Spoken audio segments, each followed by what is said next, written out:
support you need to secure the border, do the deportations, but we need to be very concerned about how much we're spending, and it needs to all be justified. Thank you. Thank you. Senator Hassan.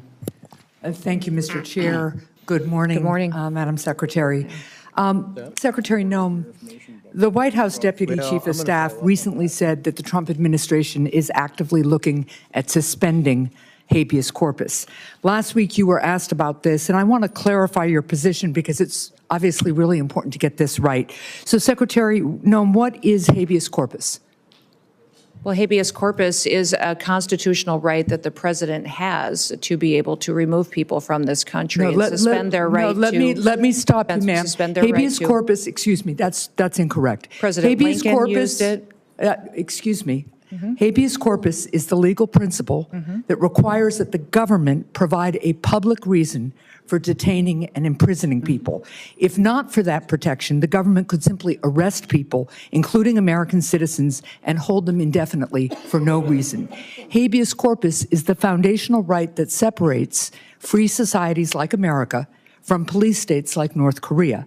As a senator from the live free or die state, this matters a lot to me and my constituents and to all Americans. So, Secretary Noem, do you support the core protection that habeas corpus provides, that the government must provide a public reason in order to detain and imprison someone? Yeah, I support habeas corpus. I also recognize that the President of the United States has the authority under the Constitution to decide if it should be suspended or not. It has never Let us be clear, though, that this president... It has never been done without approval of Congress. Even Abraham Lincoln got retroactive approval from Congress. So I have been asking executive branch nominees a simple question over the past few months. If the president orders them to break the law, I've been asking, will you follow the law or follow the order?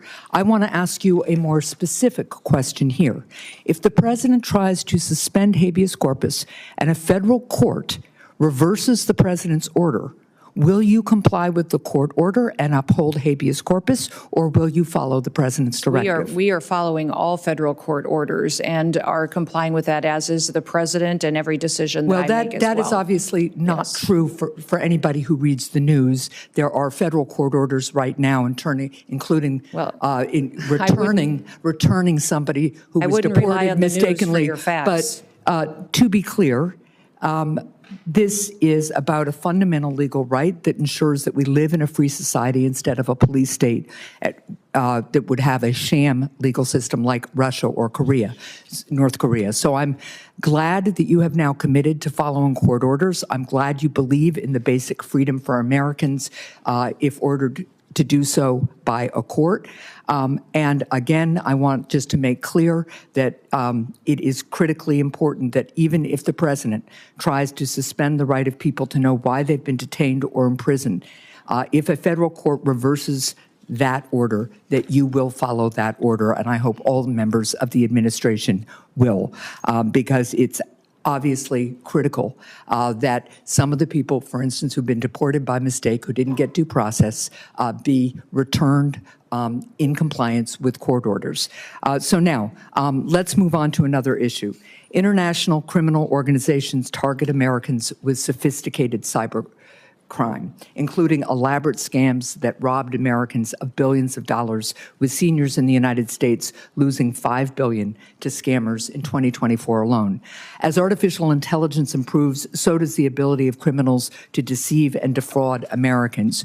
With this new technology, criminals can impersonate loved ones, develop advanced malware, or make more convincing phishing messages. How is DHS working to identify trends in illegal activity and ensure that new AI systems have safeguards in place to prevent their use in criminal activity?